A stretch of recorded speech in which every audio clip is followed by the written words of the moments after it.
एक बार एक व्यक्ति जीवन में अपनी असफलताओं से हताश होकर चुपचाप बैठा हुआ था। उसकी निराशा देख भगवान स्वयं उसके सामने प्रकट हुए। उस व्यक्ति ने भगवान से पूछा, मैंने अपने जीवन में बहुत कड़ी मेहनत की, लेकिन मुझे अब तक सफलता नहीं मिली। मैं लगातार असफलता प्राप्त करते जा रहा हूँ। अब आप ही बताइए, मेरे जीवन की क्या कीमत है। इस पर भगवान मुस्कुराए और मुस्कुराते हुए उसे एक लाल चमकदार छोटा सा पत्थर थमा दिया। व्यक्ति ने पूछा, इस पत्थर का मैं क्या करूं? ईश्वर ने कहा, तुम इस पत्थर को लेकर जाओ और बाजार में इसकी कीमत जान कर आओ। ध्यान रखना, इस पत्थर को बेचना नहीं है। ईश्वर के कहे अनुसार वह व्यक्ति उस लाल चमकदार पत्थर को लेकर बाजार में इसकी कीमत ज्ञात करने निकल पड़ता है। सबसे पहले उसे राह पर एक संतरा बेचने वाला आदमी दिखता है। वह सबसे पहले उस आदमी के पास जाता है और पूछता है, भाई तुम इस लाल रंग के पत्थर का क्या कीमत दोगे? संतरे वाला पत्थर की सुंदर रंगों को देखकर कहता है, तुम इस पत्थर के बदले मुझसे 5-6 संतरे ले जा सकते हो। व्यक्ति ने कहा कि मुझे तो इस पत्थर को बेचना नहीं है। यह कहकर वह आगे बढ़ जाता है। आगे राह में उसे एक सब्जी वाला दिखता है। उस सब्जी वाले से पूछता है कि भाई तुम इस लाल रंग के पत्थर को कितने में खरीदोगे? सब्जी वाला भी उस पत्थर की खूबसूरती से आकर्षित होकर कहता है कि तुम्हें इस पत्थर के बदले मैं 1 बोरा आलू दे सकता हूँ। बताओ, बेचोगे इस पत्थर को?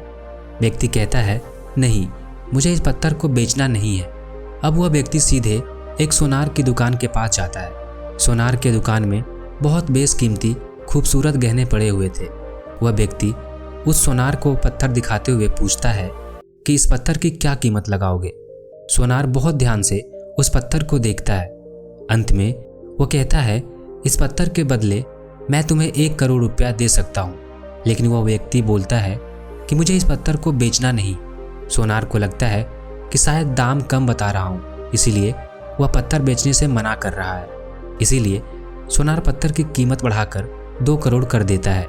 लेकिन वह व्यक्ति तब भी यही कहता है कि मैं इस पत्थर को तो बेच ही नहीं सकता।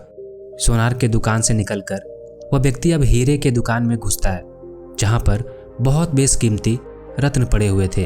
व्यक्ति हीरे के दुकानदार को पत्थर दिखाते हुए इसकी कीमत पूछता है।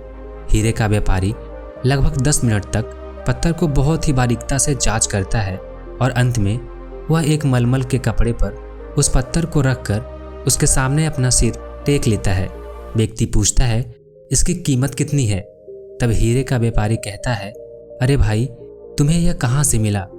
यह तो दुनिया की अनमोल रत्न है, जिसे तो दुनिया की पूरी दौलत लगा दो तब भी खरीदा नहीं जा सकता। यह सुन वह व्यक्ति बहुत अचंभित हो जाता है और वह सीधे ईश्वर के पास जाता है और सारी घटना भगवान को बताता है। उसके बाद पूछता है कि ईश्वर, अब तो बताइए कि मेरे जीवन की क्या कीमत है? तब ईश्वर कहते हैं कि संतरे वाले, सब्जी वाले, सोनार वाले और हीरे वाले सभी ने तो तुम्हें तुम्हारे जीवन का कीमत बता दी है। व्यक्ति कहता है, मैं समझा नहीं।